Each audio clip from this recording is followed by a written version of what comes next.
Então, gente, tem pessoas novas aqui, né? A Camila falou, então, se você não me conhece, meu nome é Flávia, eu faço economia.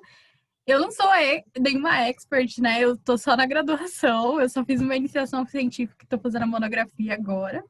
Mas a escrita acadêmica é uma coisa que me chama muita atenção, que eu gosto bastante. E aí eu vou falar um pouquinho para vocês. Camila, se você quiser me interromper em algum momento, ela dá aula de TCC1 na Contábeis, então ela com certeza sabe um pouquinho mais que eu, mas tudo bem. Vamos lá. Falar de escrita acadêmica é impossível sem pensar o que é pesquisar, né? Então, a gente vai começar por aí, com uma dinâmica. A Camila vai mandar nos comentários para vocês um link, e aí vocês vão entrar nesse link, pode ser pelo celular mesmo, e aí vocês vão digitar lá as 3 palavras, as primeiras coisas que vierem à cabeça de vocês sobre o que vocês acham que é pesquisa. Vai ser bem legal.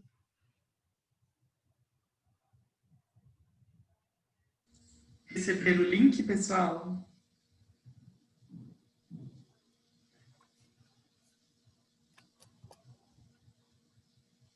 Acho que o silêncio é um sim, né?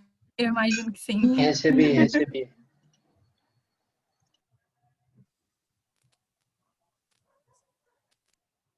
Estava ansiosa com esse momento, isso é bem legal.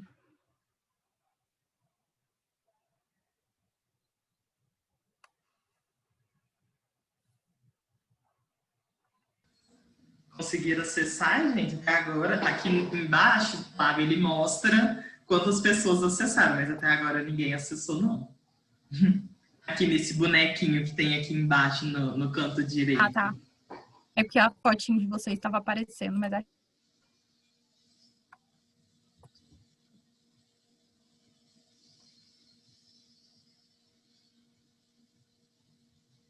Vamos, gente. Vou até entrar. Pensando aqui a última palavra. Ah, tá bom.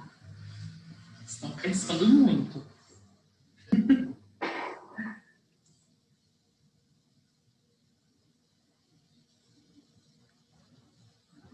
Ai, meu Deus. Ué, já era para estar aparecendo? Será que eu mandei o link certo? Deixa eu clicar lá no... Consegui acessar o link. Eu acabei de mandar, eu acabei de dar subir. Atualizar a página. Eu vou abrir de novo. Claro, isso.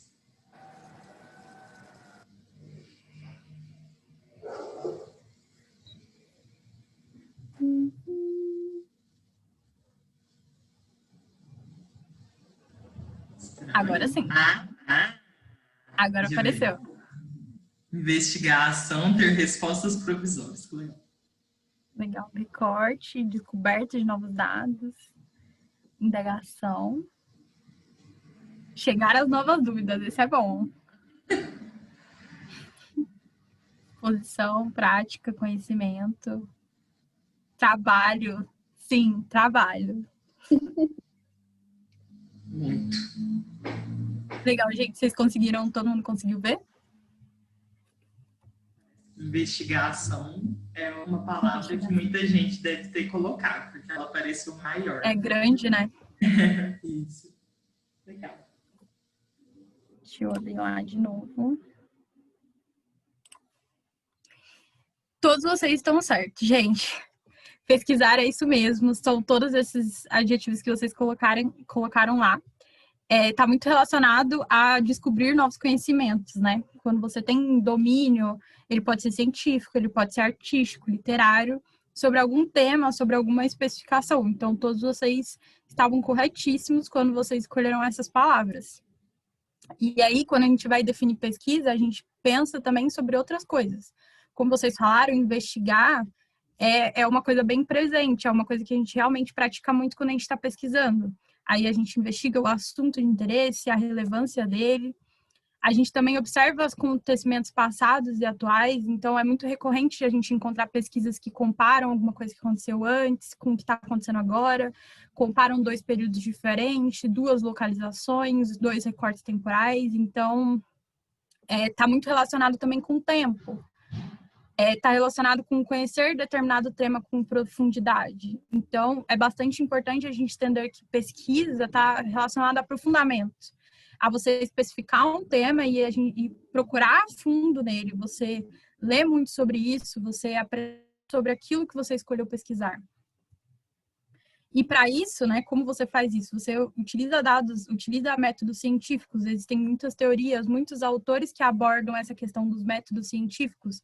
Tem muitos tipos de métodos, né, em diferentes áreas, existem métodos diferentes, às vezes ele pode ser qualitativo, quantitativo, então são infinitas as possibilidades de pesquisar.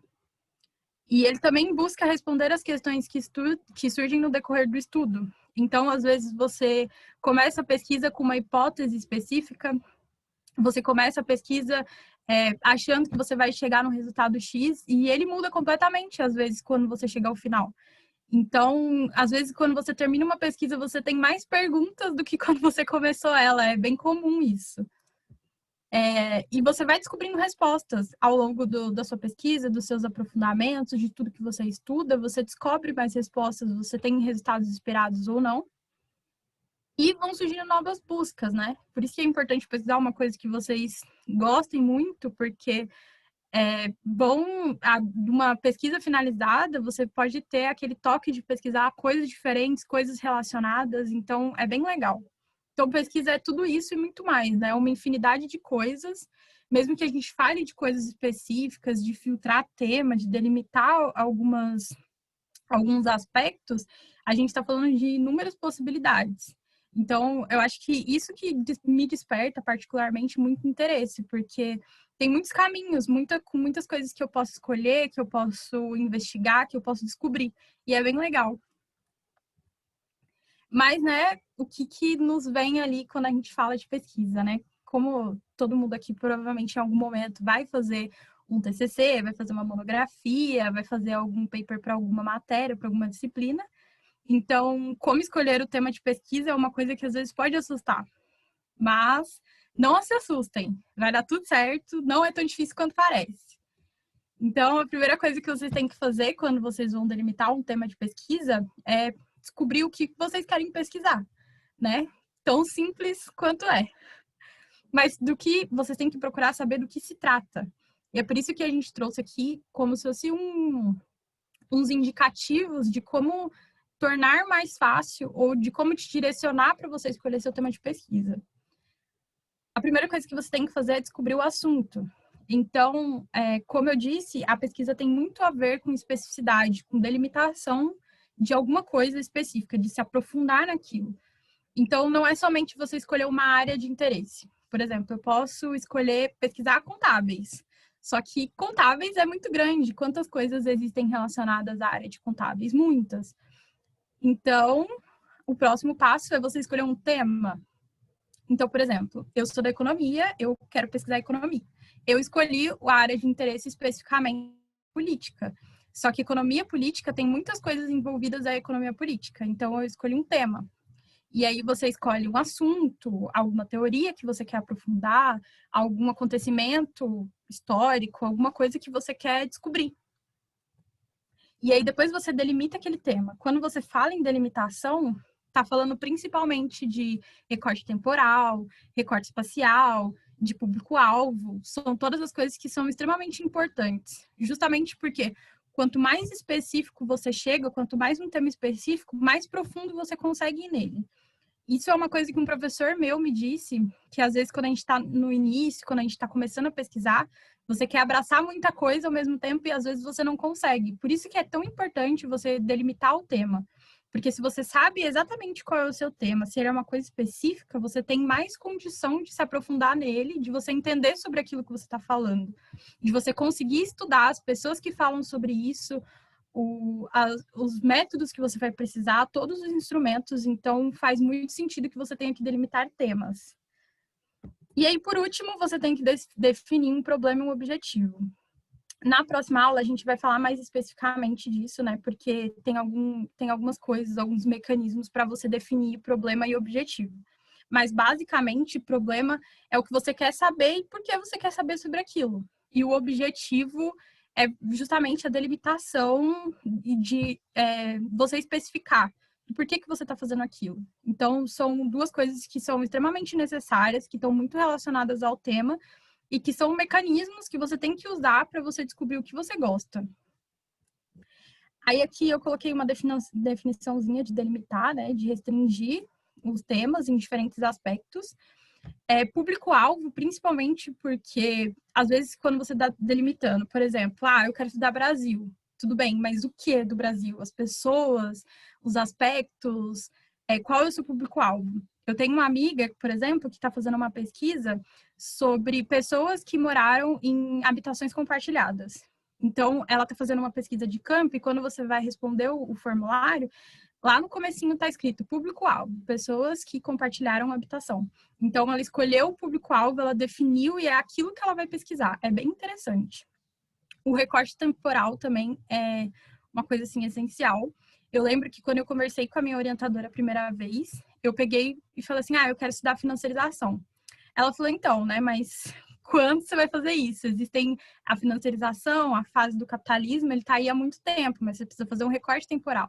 E aí eu tive que pesquisar em que tempos aquilo que eu queria pesquisar estava acontecendo para eu saber recortar e fazer. Tanto que a minha pesquisa, ela parte dos anos 70. Então, é basicamente isso. E espacial, justamente isso, sabe? Às vezes você quer estudar racismo.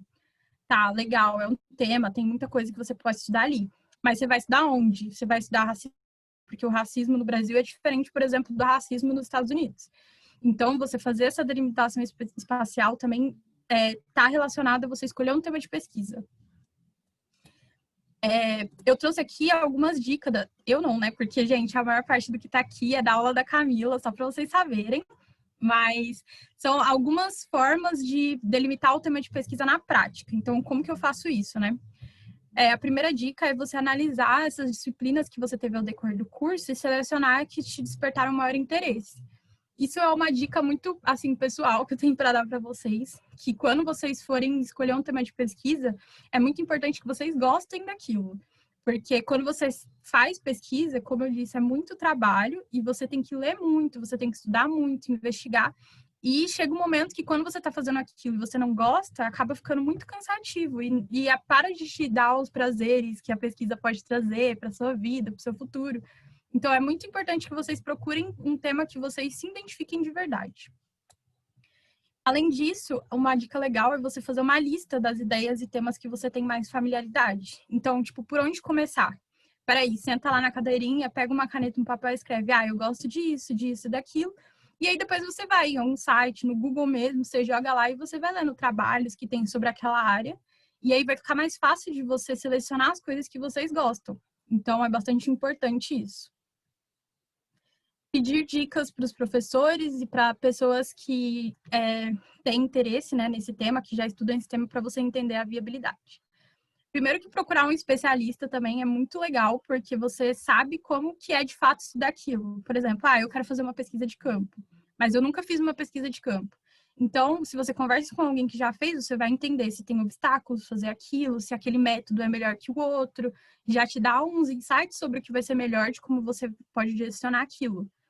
E entender a viabilidade também é muito importante, porque, como eu disse, às vezes a gente quer abraçar mais coisas do que a gente pode, e aí, às vezes, o tema que você escolheu, não o tema, mas todas as coisas que você quer colocar naquele tema podem não ser viáveis. Então, conversar com um especialista pode fazer muita diferença quando você definir o tema. Profissionais da área que pesquisem também as áreas que vocês escolheram. Então, é uma forma de você delimitar, né? Fala com o professor que te deu aquela disciplina que você gosta, manda um e-mail. Assim, por mais estranho que pareça, eu já mandei e-mail para alguns professores, assim, professor da USP, professor... Inclusive, tem uma amiga minha que mandou para um professor de Oxford, e ele respondeu o e-mail dela, com as dúvidas dela. Então, tipo, os profissionais realmente respondem às pessoas. Vocês podem tentar a sorte aí, que dá certo, gente, é muito legal. Mas, né, como fazer isso na prática?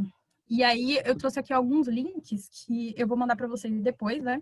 Mas alguns links que vocês podem acessar para vocês terem conhecimento, para vocês começarem essa busca de os textos que melhor se adequam ao tema de vocês. E aí, eu queria que alguém abrisse o microfone e falasse para mim uma palavra, algum tema aqui que eu possa pesquisar para vocês verem como que funciona. Alguém?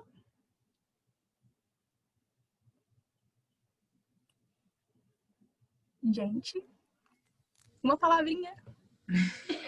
O Vinícius tem um tema em mente, a Lúcia tem, a Adélia tem também, o Léo tem, então coloquem aí, pessoal, alguma palavrinha para a Flávia pesquisar aqui para a gente ver o que, que tem no tema que Bota vocês aí pensaram. desenvolvimento, Flávia.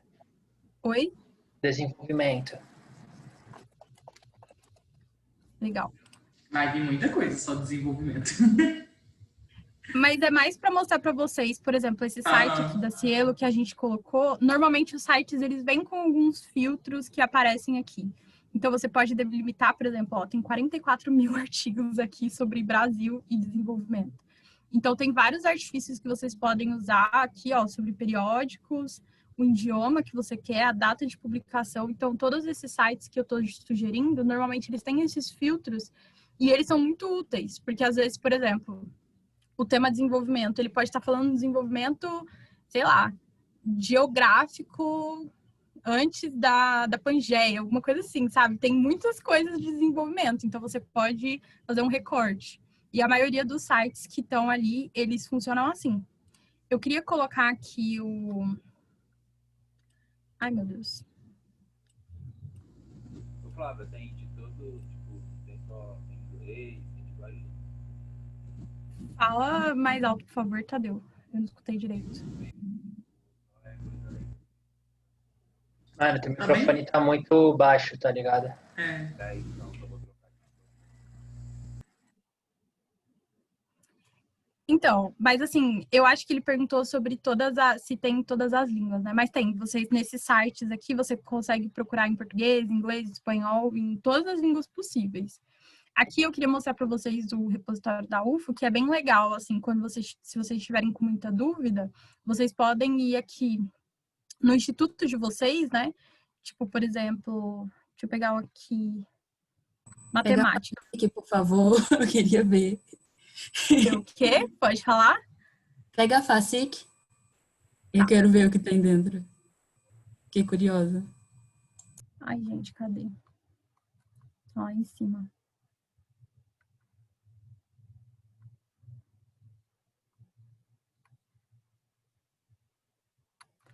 Aqui.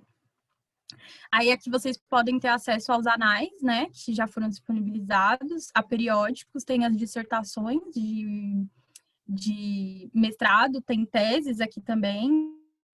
É bem legal, porque se você entra e você está com muita dúvida sobre o que você quer pesquisar, você consegue ler os últimos trabalhos que foram publicados, às vezes de colegas de vocês que já terminaram a faculdade, e aí vocês podem, é muito fácil de você encontrar algum lugar, algum tema que vocês se identifiquem.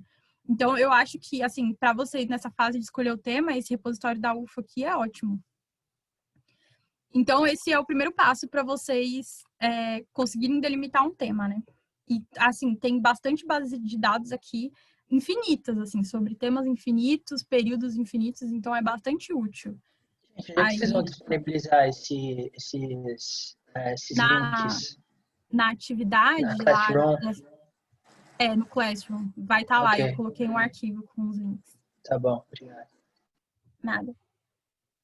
Gente, vocês estão com alguma dúvida? Eu esqueci de perguntar isso antes, desculpa, mas se vocês quiserem falar, podem me interromper, tá? Por favor.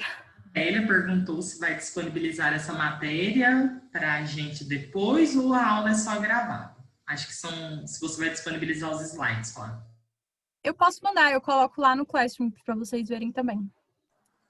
Só o link tá bom, mas eu vejo daqui a pouco. Beleza. E aí a gente colocou aqui algumas dicas de como direcionar o texto de vocês, né? É porque a escrita acadêmica, né, a escrita científica, ela é bastante específica. Assim, eu fiz um curso, né, de escrita científica com o professor da UFSCar, inclusive é ótimo, tem na internet de graça lá. É grande, né, tem bastante coisa, mas eu indico bastante, é bem legal. Que ele fala muito sobre isso, que tem algumas pegadas que você tem que ter na pesquisa para o seu texto, às vezes para o texto ser comercializável, no sentido de você conseguir publicar, se esse for o seu objetivo, ou às vezes dele ter mais um caráter científico, porque às vezes a gente não está acostumado a escrever com um caráter científico, né? Então, algumas dicas aqui. Não apresentar seu próprio juízo crítico e de valor.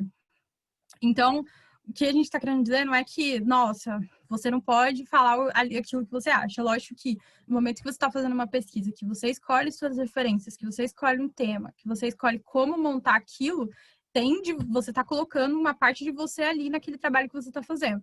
Mas do juízo crítico, você não pode falar, não, eu acho isso, polemizar o negócio todo, esse não é o objetivo. O objetivo é você apresentar, você ter uma hipótese, você tem um problema e você conseguir responder as perguntas que vão surgindo ali naquele texto. E uma coisa que esse professor que eu fiz, me perdoem, mas eu esqueci o nome dele, mas que ele fala que não pode ter muito suspense também no texto, né? Você não pode falar assim, eu descobri uma coisa, hein? Lê aí que você vai descobrir. Não é assim. Então, é bem legal que desde o começo do seu texto, da introdução ali, às vezes no abstract, né, que aparece lá o resumo do seu texto, ele já tem que ter todas as informações ali sobre o seu trabalho. Então, isso é muito importante. Pregar uma linguagem clara e objetiva. Acho que tem que ter muito claro para vocês que, apesar da pesquisa vocês estarem fazendo para vocês, de vocês estudarem o tema que vocês querem, vocês ainda estão fazendo para outras pessoas. Que seja o seu professor, sua banca que vai te julgar, ou as pessoas que lerem aquele anal, aquela revista que você publicou. Então, tem que ser claro, a pessoa tem que entender qual é a mensagem que você está passando. Isso não pode perder de vista. Tudo bem, eu sou meio suspeita para falar, o Otônio sabe, ele pesquisa também na mesma área que eu, que é mais economia e política, que os autores têm costume de escrever parágrafos de 2 páginas, isso realmente acontece, mas a gente não pode perder muito o nosso foco ali, né? Que a gente tem que saber passar a mensagem que a gente quer através do nosso texto. Ele deve ser formal e deve ser impessoal. Como eu disse, você não pode chegar lá e falar assim, eu acho isso, eu não concordo com isso. Você tem que usar a dinâmica da escrita científica para deixar claro aquela mensagem que você está objetivando ali. Não utilizar repetições de frases inteiras do texto original. Eu vou falar um pouquinho mais disso lá na frente, com as citações e as referências. Mas, gente, plágio é crime. Não copiem e colem do texto de outros autores. Fazer pesquisa não é copiar um pedaço do texto de um autor, de outro autor, juntar e falar que o texto é seu. Não é esse o objetivo da pesquisa. Então, se atentem bastante a isso. Os professores, as pessoas que são da área de pesquisa falam que isso é muito recorrente. Infelizmente, as pessoas fazem isso. Eu não sei se vocês acompanharam, mas ultimamente teve umas polêmicas aí de alguns ministros que foram colocados aí no governo e que as pessoas começaram a fuçar lá as teses deles, as dissertações deles que eles fizeram na época da faculdade, né? E descobriram que tinha muito plágio lá. E isso é muito, muito feio, assim, não façam isso, gente. Além de ser feio, é crime, por favor. E usar frases curtas e diretas, né? Justamente isso. Usar esse mecanismo de escrever com frases curtas te ajuda a você ser mais objetivo. Te ajuda a explicar melhor aquilo que você quer sem dar muitas voltas. Não é interessante que o seu texto seja cansativo. Não é interessante que seu texto não seja chamativo. Porque uma pessoa que... Assim, os textos científicos, dependendo da área que você está, eles costumam ser extensos. Então, se você está escrevendo de uma forma cansativa, aquela pessoa não vai terminar de ler seu texto. Ainda mais porque hoje a gente vive no mundo da internet e a gente tem milhões de opções. Então, se atentem a essas questões todas para o seu texto ter um formato que seja chamativo, seja claro e que ele consiga passar a mensagem que vocês querem. É muito importante. E sobre a BNT. Eu sei que tem gente que não gosta, tem muitos colegas que falam muito mal da BNT. Porque tem que ficar colocando a formatação e tudo. Eu sei que tem muita reclamação em relação a isso. Mas eu acho importante, assim, eu sou do contra, eu gosto da BNT, eu já me acostumei. Justamente o objetivo dela é que haja um padrão de qualidade no seu texto. As normas existem justamente para quando você lê aquele texto, você saber que ele está seguindo as normas. E, assim, quando você abre um texto na internet, você vê ele todo desformatado, assim, às vezes você não vai dar o caráter de importância que ele realmente tem. Às vezes ele está falando uma coisa muito polêmica, e você pode não acreditar no que ele está falando, naquele texto, no que aquele texto tá te passando, justamente porque ele está desformatado. Então, é muito importante que sigam as normas da BNT, entendam a importância. E só para falar para vocês, a BNT é a Associação Brasileira de Normas Técnicas. Ela é um órgão e principal função é normalizar essas técnicas de escrita científica, né? Ela é uma entidade privada e ela não tem fins lucrativos e é de utilidade pública. Então, procurem saber, usem e entendam que existe uma importância por trás. Não é só te dar trabalho, e realmente dá trabalho. Quando você mexe com base de dados e você tem que formatar as tabelas e os números, realmente é complicado. Mas quando você termina o seu texto e você olha ele todo formatado, é assim, incrível, é ótimo, e você mesmo entende que aquela formatação é necessária. E aí aqui eu trouxe algumas formatações, né, que são normais, que são padrões, né, que tem que usar mesmo, que é o papel CA4, né? Tem algumas especificações, às vezes quando você vai colocar uma tabela muito grande, existem exceções. Mas, assim, as exceções são poucas. A fonte, né, Times, o Arial 12, e aí entender que nas citações, quando as citações são muito grandes, elas vêm recuada e elas vêm com uma letra menor. As legendas e tabelas também. O texto deve estar em itálico quando palavras de outros idiomas, né? Então, provavelmente vocês já viram em algum texto acadêmico que palavras que a gente usa normalmente que não são do nosso idioma, elas vêm em itálico. É por isso, é para identificar mesmo que elas não fazem parte do nosso idioma. Mas não se aplica a expressões latinas, né? Que algumas expressões que a gente usa, por exemplo, para fazer referências, como apud, with, all. As margens também, direita inferior 2 centímetros, esquerda superior 3 centímetros. Parágrafos e espaçamentos sempre com 1,5 centímetro. E o texto deve estar justificado. É muito engraçado, porque eu tô tão acostumada com o texto justificado, que quando eu abro, assim, quando eu vejo um texto que não tá justificado, eu já fico, assim, com toque, gente, sério. É um negócio, assim, inexplicável. Então, justifiquem os textos de vocês, por favor. Alguma dúvida, gente? Alguém tem alguma pergunta? Então, beleza. Qualquer coisa. Alguém abriu o áudio? Eu ia falar que não, é que você não tá na nossa tela, a gente balança a cabeça e você não vê. Ah, tá. Então, sobre licitações. Foi o que eu falei, gente, plágio é crime. No Código Civil e no Código Penal, aqui pode falar, né? É crime, a amiga estuda direito, para quem não sabe. E, gente, não façam isso. Toda vez que vocês forem fazer uma citação, que vocês forem usar o trabalho de algum autor, deem créditos da forma correta. A internet está aí para todo momento para vocês pesquisarem como fazer isso.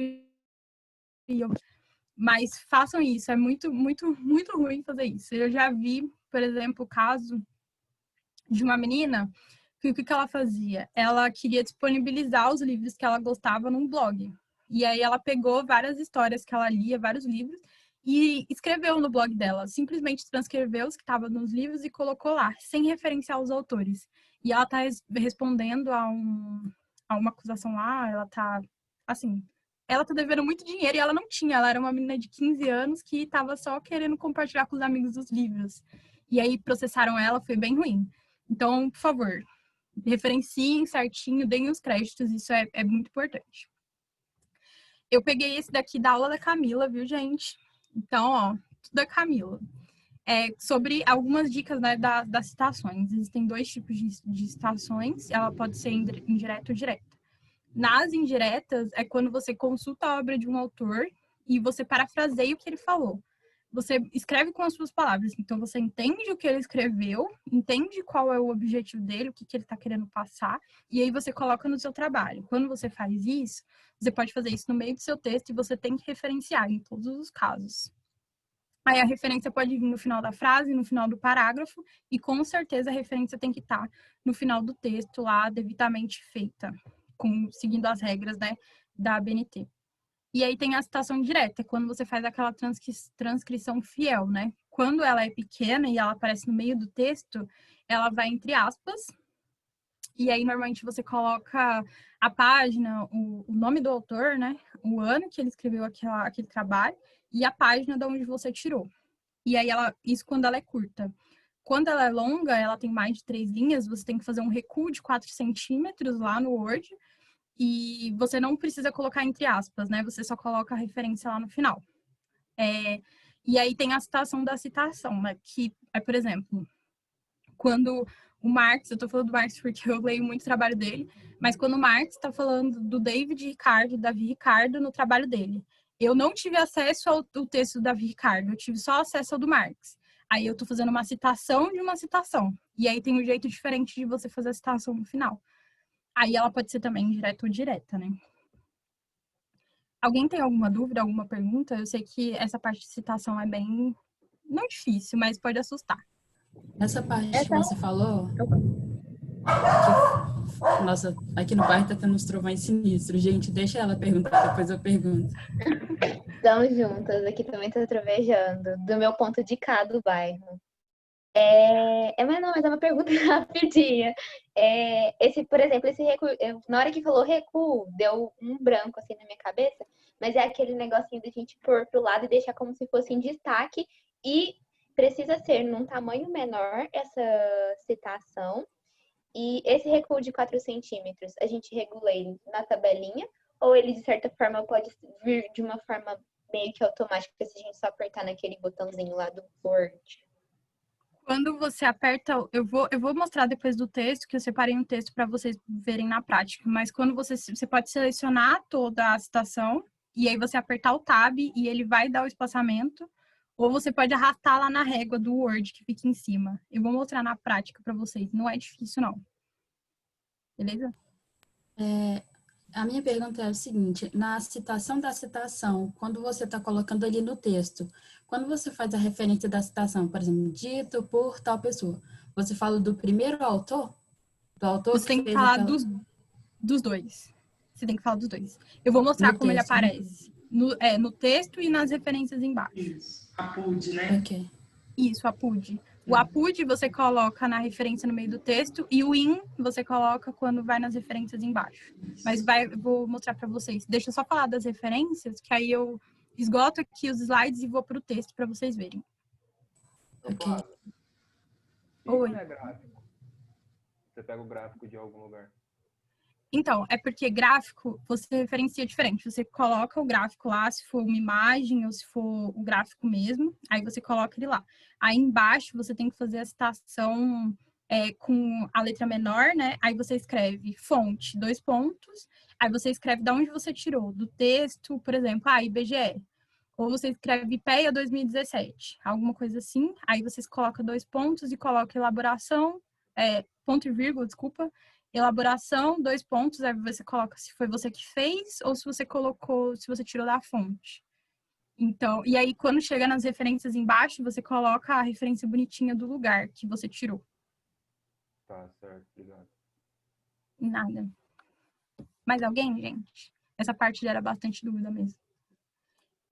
Eu queria dizer para vocês que essa parte de citação e de referência é muito prática.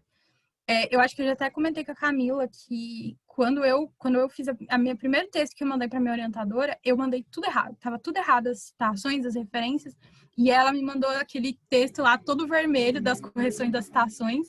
E aí, quando eu fui arrumando, eu fui pegando o jeito. Mas é assim mesmo, na prática vocês dão conta de fazer. Não é tão difícil. Flávia, eu tenho uma duvidazinha. Pode falar. Ok. Eu já ouvi algumas pessoas falando assim que pode mudar algumas coisas nessa parte da citação, enfim, da ABNT de forma geral, dependendo de cada universidade. Eu não sei dizer assim, não, todas as regras são realmente nacionais, ou se, dependendo da universidade, muda, porque cada universidade tem o seu texto, né? Por exemplo, a UFO tem lá o livro de normas técnicas e tal, eu não sei se muda ou não. Por favor. Assim, talvez a Camila saiba falar melhor do que eu, só que a ABNT é uma instituição nacional. Então, assim, na dúvida, escreve na ABNT. Mas quando você vai fazer um trabalho específico, por exemplo, você quer publicar no anal da UFO, alguma coisa, eles te mandam as formatações que eles querem, o formato de citação, de referência. Eu já vi revista que pede referência, por exemplo, nas normas da Vancouver, em vez da ABNT. Então, assim, dependendo de onde você vai publicar, para onde que é o seu texto, às vezes pode variar. Mas é aquilo, na dúvida, usa a BNT. Isso, só complementando, o que a gente tem que entender? Que depende muito, como a Flávia falou, para onde esse texto está indo. Então, por exemplo, Lúcia, aqui na FACIC, nós temos o manual de formatação do TCC. Então, esse manual é a nossa primeira fonte, né, de informações. O que não tem no manual vai seguir a BNT. Tem essa situação e tem a situação que a Flávia colocou. Por exemplo, ainda que a BNT seja as normas brasileiras, na USP, quase todos os textos, pelo menos na FES, são normas APA. Então, tudo que é a BNT, tipo, a gente desconsidera e faz tudo nas normas APA, que são as normas americanas. Então, é sempre entender para onde esse texto está indo, assim, de onde é, se no IER existe por exemplo, uma formatação específica ou não, ter esse tipo de cuidado mesmo. Lá o coordenador da monografia, por exemplo, o Marcelo Ural, lá no IER, ele manda no início, quando você está fazendo a primeira matéria de TCC, ele manda um manualzinho. Aí talvez varie assim mesmo, mas é o que a Camila falou. Alguém mais, gente? Muito obrigada. Nada. Então, beleza. Vamos para as referências. O que são referências, né? É um conjunto padronizado de elementos descritivos que permite a identificação dos documentos consultados pela elaboração da publicação. E aí eu coloquei a referência de onde eu tirei aqui. Então, o que nos diz essa referência aqui que eu coloquei? Nos diz que ela foi escrita por Fux, França e Pinheiro, no ano de 2013, e ela se encontra na página 212. Então, é isso, sabe? É isso que a referência te quer passar. Ela quer que você indique quem fez aquele trabalho, quando e onde está. Por isso que as referências têm que, principalmente quando você usa aspas, tem que ser bastante fiel ao que está no texto. É uma forma de você dar crédito para onde você tirou aquela ideia, né? Quando você está escrevendo pesquisas, você começa do nada, você tem um problema, uma hipótese, e aí você precisa encontrar as pessoas que já falaram sobre aquilo para você entender sobre o que aquilo quer dizer. Então, é por isso que você faz a referência, para você indicar de onde você tirou aquela ideia. Lógico que se a ideia for autoral, se você está escrevendo alguma coisa que você mesmo desenvolveu, que você mesmo praticou, que você mesmo testou, aí você não coloca referência. Mas é sempre importante que vocês indiquem, não só quando vocês fazem citações diretas, mas de indicar mesmo quando foi indireto, da onde que você tirou aquilo. E aí, indicações, né? Foi que a Camila me passou esse texto e ela acabou de falar que isso é o texto de normalização daqui da UFO, que é editado pela editora Adufo, né? Ele é de 2013, ele é muito completo. Eu não li tudo, mas eu li o capítulo 15, que tem sobre referências, e assim, tem todas as referências lá. A gente vai falar, eu vou mostrar aqui algumas referências que são comuns, mas existem muitos jeitos e especificações das referências. Tem algumas que são mais comuns, mas sempre que vocês tiverem dúvidas, consultem guias que existem, porque às vezes você está referenciando um texto de outro texto, e aí tem algumas especificações. E aí eu vou mostrar algumas para vocês aqui, e tem alguns macetes também, né? Vou mostrar o texto, depois eu volto aqui em como facilitar isso. Eu trouxe aqui para vocês o meu relatório de... Ai, meu Deus, travou. Aqui. O meu relatório de iniciação científica, né? Eu trouxe só uma parte, que é o referencial teórico, porque no referencial teórico, por eu estar falando de duas teorias muito específicas, eu tive que referenciar muito, porque são teorias já desenvolvidas por outros autores. Então, tem muita referência aqui. Eu achei que era um banco muito, muito visual, assim, para vocês verem. A primeira aqui é do Marx, né? Aí é interessante porque falar dessa referência, porque o Marx é conhecido por muitas obras, e principalmente o Capital, né? Que em economia a gente usa muito. Só que essa obra tem 3 volumes. Então, aqui na referência foi importante indicar o volume que eu estava usando, que era o terceiro. Além de, óbvio, indicar a página e o ano. E aqui, né, por que tem 2 anos? É porque, assim, é um texto que não foi escrito em português, o Marx é alemão, né? E foi traduzido para milhões de línguas, assim, e ele foi relançado, né? Ele foi relançado pela Boitempo em 2017, que é uma editora, e aí eu coloquei o ano que ele foi lançado por essa editora, que é a editora que eu estou usando, o texto, mas eu coloquei entre colchetes o ano que ele foi publicado realmente, que o Marx mesmo publicou. Marx não, né, gente? Porque tem uma história aí, ele já não era vivo quando ele publicou o volume 3, mas tudo bem. Então, é por isso que está aparecendo aí outra data em colchetes. E aí, aqui, a próxima referência, ó, eu escrevi aqui, em uma crítica recente de Chesnais. Gente, o nome desse homem é francês, eu não... Desculpa, então eu tô abrasileirando. Mas aqui, eu tô falando sobre ele. Né? Isso, boa, Lúcia. Eu tô falando sobre uma crítica que ele fez sobre, num dos textos dele, que ele publicou em 2016. Por isso que eu coloquei só o nome dele. E como eu tô fazendo uma crítica, eu tô falando, lidando com ele diretamente, ele não apareceu em letra maiúscula como Marx, né? Ele apareceu fora do parêntese, em letra normal, e a data da publicação. Toda vez que vocês forem referenciar, citar, né, com aspas, vocês têm que colocar a página, porque essa referência que foi citada em aspas tem que ser facilmente consultada. Então, nossa, a Molo foi em 2011 escrever um texto, e aí eu estou citando aqui, entre aspas, o texto que ela falou, inclusive, até aqui. Aí eu tenho que ter facilidade de abrir o texto dela, entrar lá na página 2 e achar qual foi a parte que eu tirei do texto. Aqui a mesma coisa, e aqui foi o que a Mica perguntou, né? Ele está recuado em letras menores. Aí aqui você pode recuar pela régua, tá vendo aqui em cima no Word? Ou você pode recuar por aqui, tem esse mecanismo de recuar aqui em cima, ou você pode recuar com o Tab, que aí recua o texto todo, e eu apaguei sem querer. Mas é isso, não é difícil. Eu acho mais fácil recuar pela régua, porque aí você chega nos 4 centímetros bonitinho ali. Aí, eu tenho uma perguntinha, mas é bem de detalhes simples também. Nesse caso, nessa situação com o recuo, ela também vai com as aspas ou não? Não, com aspas é quando está no meio do texto e quando é uma citação pequena. Quando é uma citação grande, ele considera grande mais de 3 linhas. Aí você não vai aspas, mas a referência vai igual. Vai o nome da pessoa, o ano e a página. Ok. Merci. E aí eu selecionei aqui, deixa eu ver. Aqui tem outro recuo também, tá igual, né? O de lá de cima. Aqui. Esse foi um parágrafo grande, não aquilo, né? Façam o que eu digo, não façam o que eu faço. É um parágrafo grande e eu usei dois autores para organizar as ideias que eu coloquei nesse parágrafo. Então, eu coloquei eles no final do parágrafo. Só que foram 2 autores que não escreveram esse texto juntos. Foi o Teotônio dos Santos e a Marisa Amaral. Então, eu escrevi o sobrenome do Teotônio dos Santos aqui, coloquei o ano da publicação dele, coloquei um ponto e vírgula e coloquei o outro autor. Quando você coloca em parênteses, sempre em letra maiúscula. E aí, um caso diferente é esse daqui de baixo. Se vocês olharem, é porque tá com... Aqui. Se vocês olharem, há uma leve diferença aqui.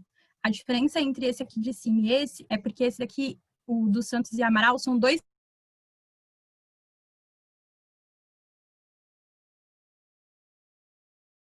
diferentes. Isso aqui não tem... Você não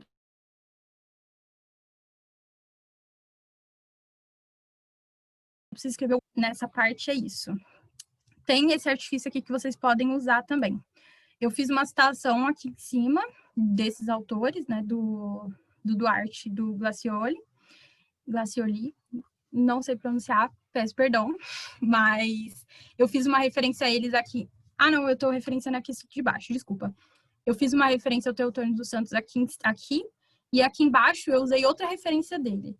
Então, para eu não escrever a referência toda de novo, eu usei o Ibsen.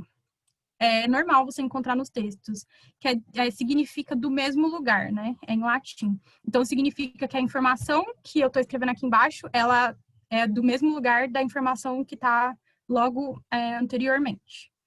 Eu sei, eu acho que eu expliquei meu... Vocês conseguiram entender? Sim, deu para entender. Beleza. Qualquer coisa, me falem. E aí, acho que dentro do texto é isso. Aí eu vou falar um pouco sobre como aparecem as referências no final. Eu ouvi, assim, eu não tenho muita certeza dessa informação, inclusive a Camila pode me tirar essa dúvida, mas eu ouvi uma pessoa falando uma vez que você não pode colocar em tópicos, tipo com o pontinho aqui. Toda vez que você for colocar citação, que você for colocar referência, ele não pode vir com ponto, mesmo em slides. Não fazer isso. Exato. Então... Ai, meu Deus. Deixa eu tirar aqui.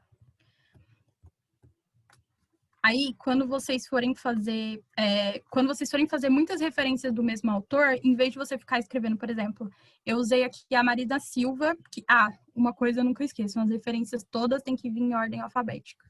Não se esqueçam disso. Aqui, por exemplo, eu usei a Marisa. Aí, aqui embaixo, eu usei outros 2 textos diferentes dela. Eu não preciso escrever o nome dela as outras vezes que eu escrevi. Principalmente porque, às vezes, quando você trata de um assunto, por exemplo, eu vi esses dias uma monografia que estava comparando 2 obras de 2 autores diferentes. Então, praticamente todas as referências eram desses mesmos autores. Aí você não precisa incansavelmente escrever o nome dos autores várias vezes. Você pode colocar só esse underline aqui várias vezes para indicar que está repetindo. Uma coisa importante, porque que existe também nas referências, é que, por exemplo, eu escrevi isso aqui, usei a referência de um capítulo de um livro. Quando você usa a referência de um capítulo de um livro, normalmente o livro todo não foi escrito por uma pessoa só. Ele normalmente foi editado, organizado por outra pessoa. Só que, assim, você tem que referenciar todo mundo. É bem estranho, mas dá para entender. Aqui, eu escrevi o primeiro autor, o segundo autor, o nome do capítulo.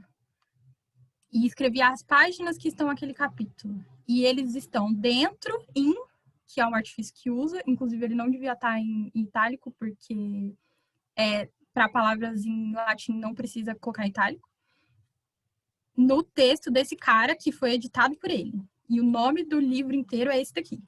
Eu achei, foi confuso. Primeiro você coloca o nome dos autores do capítulo, depois você coloca o nome do capítulo, depois você coloca as páginas daquele capítulo, depois você coloca o nome de quem organizou, editou aquele livro e o nome do livro.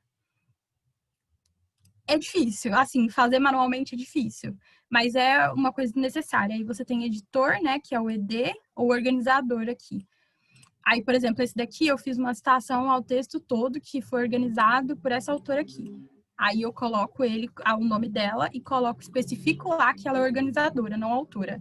Essas especificações são necessárias, porque tem, às vezes, por exemplo, a Petrelli, ela tem muitos livros, muitos textos próprios, né? Então, às vezes, você vai lá procurar um texto dela de 2013 e você não acha, porque ela não é autora, ela é organizadora. Então, não necessariamente ela escreveu o texto inteiro.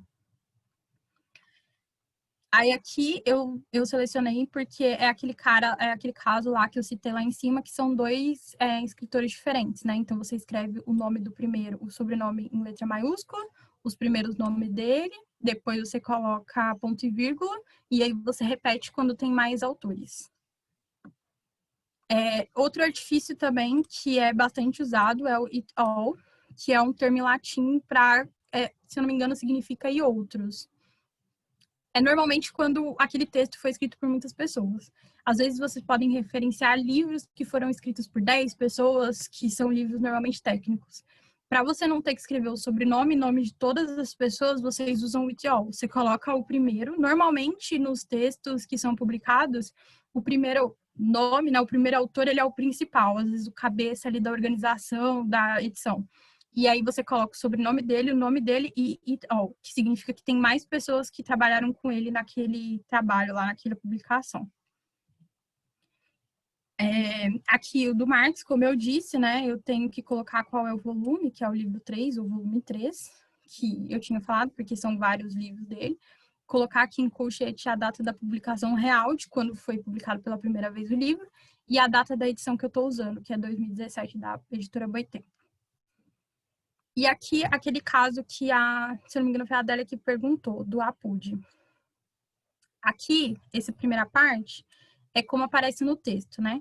Você escreve, de acordo com fulano, é esse blot Feumene. E aí, esse é o texto que você está usando. APUD significa que você está usando uma citação.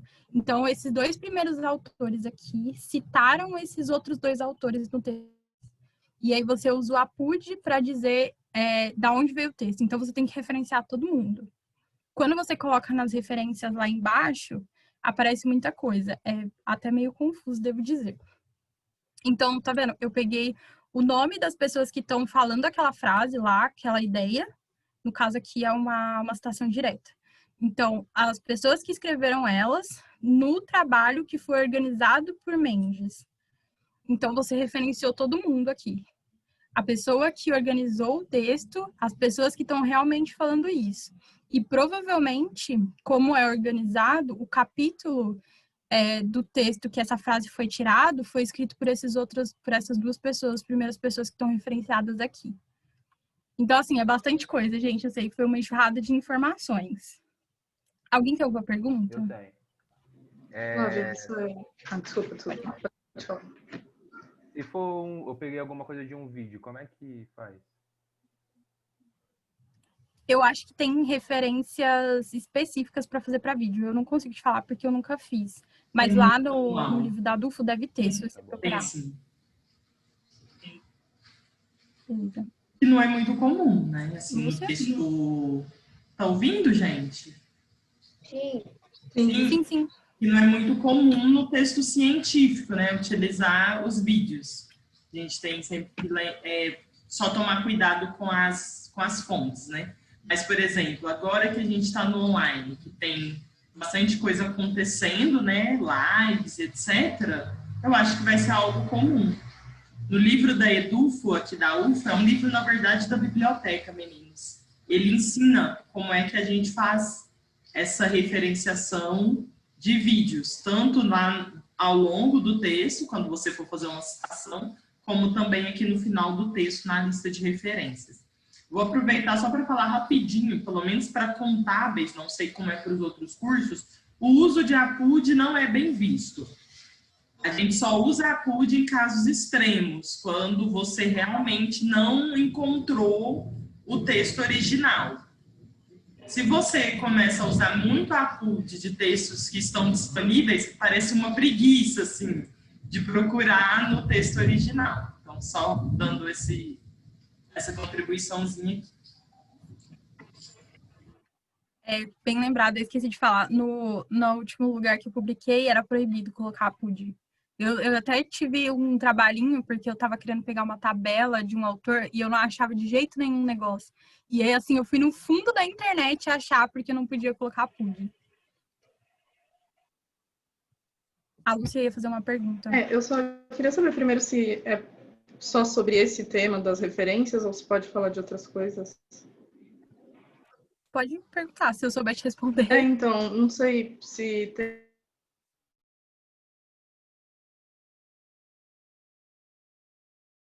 na economia, mas a forma como a gente escreve na academia, e eu vejo isso até bastante assim, nas ciências humanas, nas ciências sociais aplicadas também.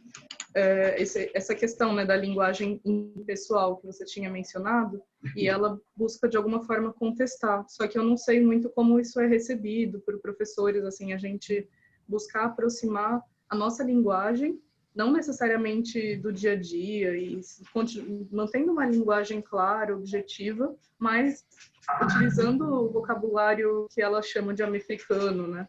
Utilizando um vocabulário das pessoas negras e considerando isso igualmente válido como ciência. Aí eu não sei se... Isso vai mudando muito, Lúcia, por duas coisas, a área e a maturidade do pesquisador.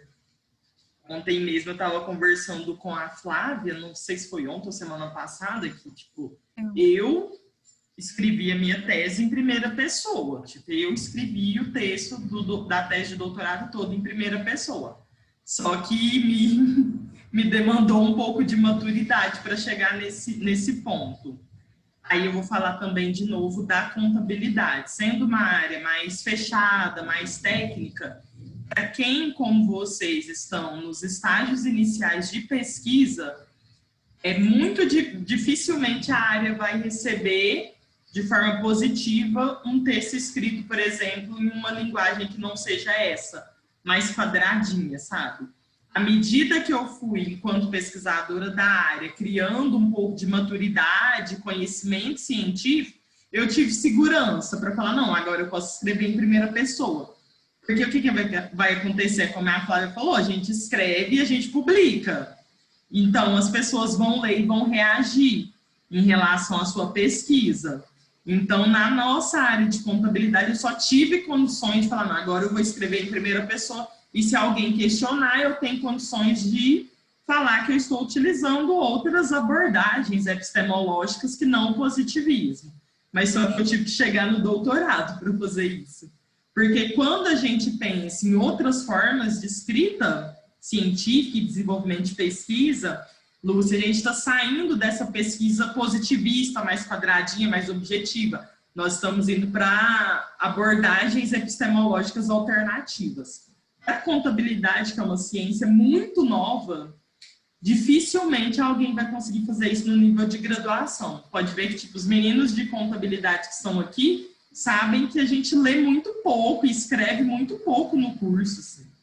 Então, é realmente para a gente uma questão de maturidade científica e acadêmica. Aí, nas outras áreas, eu já não sei como é essa discussão.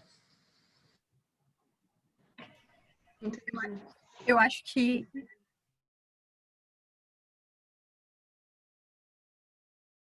que tenta fazer um negócio mais impessoal não vai ser bem recebido. Ainda mais porque a gente está num momento de pensamentos muito ortodoxos, do mainstream, lá no topo, e a parte do mainstream, né, que existe hoje, ela é bem fechada em relação a essas regras. Aí tô falando mais da economia também, eu imagino que não seja muito diferente. Mas é isso, gente.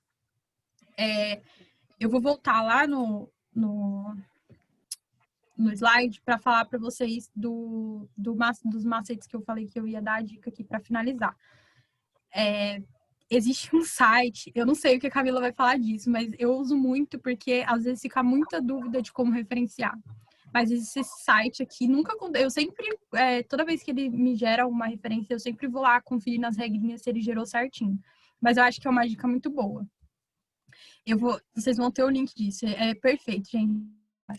Você seleciona aqui qual tipo de referência que você vai fazer, por exemplo, um artigo de um jornal, e carrega a página e ele vai pedir algumas informações para vocês. Por exemplo, o autor.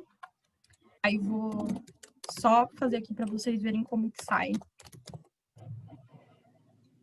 Aí vou colocar um título aleatório, título do jornal.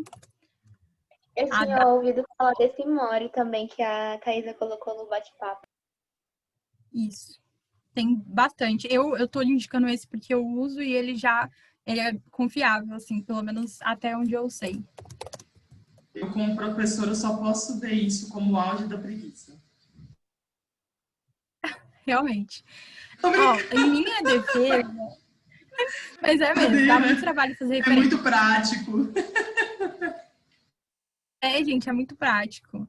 E aí você formata e ele te dá tudo aqui, ó. Bonitinho, você copia e cola lá. Mas assim, vale dizer que Mendeley, quando você Flávia. sabe como fazer... Oi? Não sei se vocês já viram, tem um programa que se chama Mendeley. Ele faz tudo isso automático também. Eu posso disponibilizar depois uns tutoriaizinhos. A minha tese, Flávia, ela tem 230 páginas escritas. E aí deve ter umas 16 páginas de referência. E aí eu fiz tudo pelo Mendeley. No final, eu gerei automático todas as referências. Não precisa jogar uma a uma aqui. Depois eu disponibilizo para vocês. Legal, eu não sabia não. Eu sempre falo que é bom você dar uma checada ali nas regrinhas para ver se a referência saiu bonitinha, mas talvez esse programa da Camila seja muito mais avançado do que eu conheço aqui. Mas assim, já te tira um trabalho muito grande, né? E é muito facilitador. Tem um jeito de ser mais fácil, né? Que é pelo Google Acadêmico. Eu aprendi isso esse ano e salvou a minha vida. Vou escrever um tema aqui. E aí ele me apareceu esse livro aqui, né? Racismo e Antirracismo no Brasil. Para mim não precisar fazer a referência geral, precisar de um programa, se você pegou no Google Acadêmico, você pode clicar aqui nessas duas aspas que tem e ele já aparece a referência pronta também. Então, são jeitos de fazer a coisa mais fácil. Isso só no Google Acadêmico, tá, gente? No Google normal não aparece. O Google Acadêmico é perfeito, usem, ele é muito bom. E aí, esses são artifícios, né? Porque dá muito trabalho. Por exemplo, a Camila falou que fez um trabalho aí de mais de 200 páginas. É muita referência. E referenciar todas essas coisas dá muito trabalho. E eu sempre indico que se você for fazer manual ou for fazer de algum desses dois jeitos, pelo Google Acadêmico ou pelas referências por esse site, não deixem para fazer as referências todas por último. porque dá muito trabalho. Talvez nesse programa da Camila seja mais fácil, mas se você for fazer uma por uma, lembrar todos os autores que você usou, entrar em todas as pastas de arquivo, todos os livros, dá muito trabalho. Então, façam isso durante a pesquisa mesmo, para te dar menos trabalho no final. E é isso, gente. Alguma dúvida, alguma pergunta? Não, tá ótimo. Acho que foi incrível. Aqui, stop share. A gente podia falar um pouquinho da próxima atividade, Flávia? Tá. Deixa gravando então, ou não? acho que não precisa, porque vai aparecer lá, detalhadinho.